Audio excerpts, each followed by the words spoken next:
দীর্ঘ ২ দশক পর ২১ আগস্ট গ্রেনেড হামলার মামলায় সকল আসামিদের খালাস দিয়েছেন উচ্চ আদালত। সম্পূরক অভিযোগপত্রের ভিত্তিতে বিচারিক আদালতের বিচার অবৈধ ও বাতিল ঘোষণা করে রায় দিয়েছেন হাইকোর্ট। ফলে এই মামলায় বিএনপির ভারপ্রাপ্ত চেয়ারম্যান তারেক রহমান, সাবেক স্বরাষ্ট্র প্রতিমন্ত্রী লুৎফুজ্জামান বাবর সহ দণ্ডিত সব আসামি খালাস পেলেন। এতে বিএনপির ভারপ্রাপ্ত চেয়ারম্যান তারেক রহমানের দেশে ফিরে আসার পথ সুগম হয়েছে। মামলার রায়ে খুশি আসামি পক্ষের আইনজীবী ও দলীয় নেতাকর্মীরা।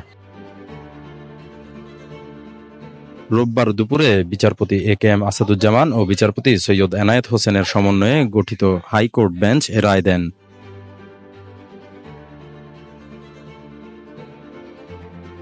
এর আগে হাইকোর্টের একই বেঞ্চ ২১ নভেম্বর আসামিদের ডেথ রেফারেন্স ও আপিলের ওপর শুনানি গ্রহণ শেষ করেন। সেদিন আদালত মামলা দুটি রায়ের জন্য অপেক্ষমান রাখেন।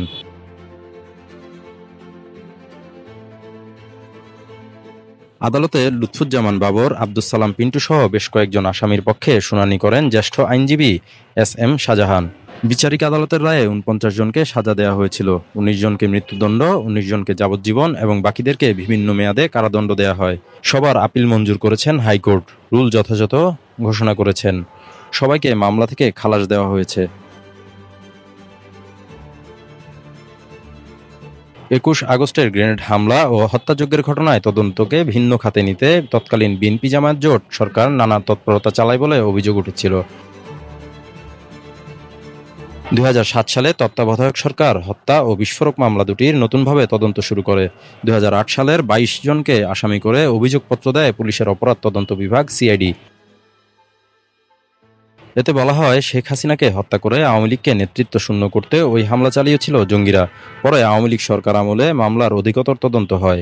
এরপর তারেক রহমান সহ ৩০ জনকে আসামি করে সম্পূরক অভিযোগপত্র দেওয়া হয়। প্রসঙ্গত, রাজধানীর বঙ্গবন্ধু অ্যাভিনিউয়ে ২০০৪ সালের ২১ আগস্ট গ্রেনেড হামলার ঘটনা ঘটে। এ ঘটনায় করা মামলায় ২০১৮ সালের ১০ অক্টোবর ঢাকার দ্রুত বিচার ট্রাইব্যুনাল ১ রায় দেন।